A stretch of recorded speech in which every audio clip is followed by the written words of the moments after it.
the blunt to see. Could have gave up any day, but you didn't. So all I got to say is love, love. Lord, you've been so good. Important for you to have a group of people who are honest, to tell you, to encourage you, of course, when you're doing things that are good. But if you get off base, it's really important for you to have someone to say, hey, I think you're going too far. My parents didn't talk a lot, and so I'm not a talker. My wife, she's a talker. So I'm more so a listening, but to the ladies out there, if you don't express your opinion in a compact manner, men have a tendency to remember what you said the first, nothing in the middle, and a little bit at the end. And then you say, do you understand what I'm saying? Well, after 45 minutes, so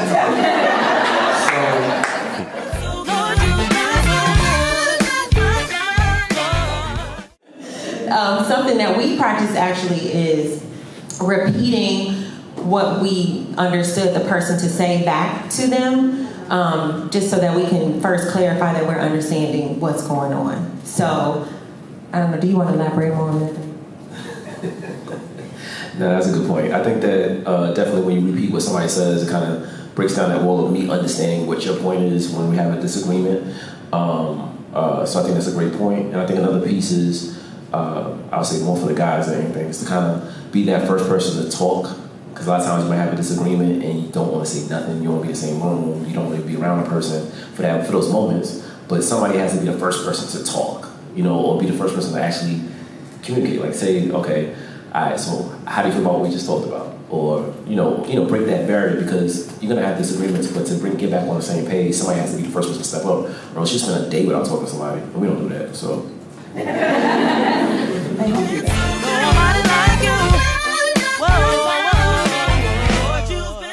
Putting their interests above your own, and that's a discipline. It's like a muscle you have to build up, being able to do that. And there's going to be times where you don't want to do it, and you don't feel like you have the strength to. But it's very much a get what you want and you'll get what you need kind of thing, because it's in the nights where she's crying and she was having flashbacks and this and that I just had to put aside, like, hey, I'm not going to get to watch the game tonight because my wife needs me. I'm really intimidated by the Christian dating world. I've done these things in my past that I'm shameful of. Like, are you going to accept me? Is anyone going to accept me? Type of thing. We had those conversations, and he was like, he just took all the pressure off of me, and he was like, you love God, I love God. Like, we're going to keep him at the center of our relationship, whatever it is, whether we just stay friends, whether it progresses.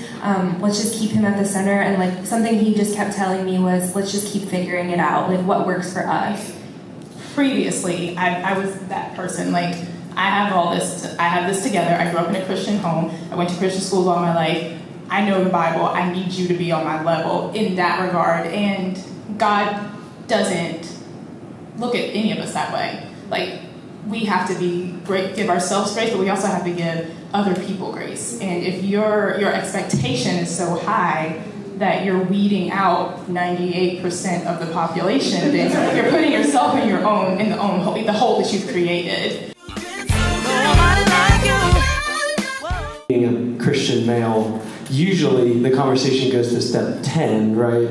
You think you're gonna marry her? I'm like, I haven't even met her yet. I'm not even sure I know her name yet. But it's like, I think making sure to have that set boundary as well of learning how to effectively engage in friendships with people of the opposite sex, right? In a way that is edifying to them, right? But also keeping that boundary set for you. And that's something I'm still learning.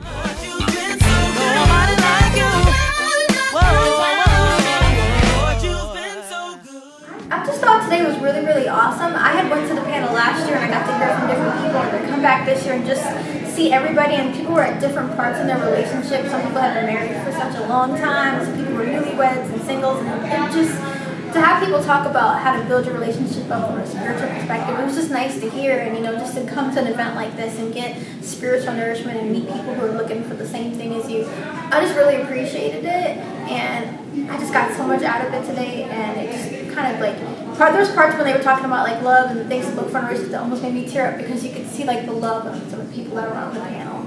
I was just really grateful for it. My name is Coco Callahan, and this is my 3rd year actually attending the Love is event, and I feel like they get better and better every year. It's just so evident that it's so Christ-centered. With Renee and her whole team, with the people that they pick for the panels, with the questions that are asked, with the people that are brought into the room. It's just so helpful, so much wisdom, and I really feel like it's helped me in the past 3 years in my relationships, being single, and I definitely take some of the things to heart and pay attention to them when I do get married. This is my 2nd year at Love Is. Drove 6 hours to come, and it's just, Love Is always dope. I love all the advice that we get from the different panelists. The married couples, the singles, it's always just loads of knowledge. So, and I had a great time. I learned a lot. As a single woman, it was a lot of educational things that I can take back from this, but also for someone who had this conversation with other singles last night, it was just heartwarming to hear the advice that was given tonight. The fantasy could have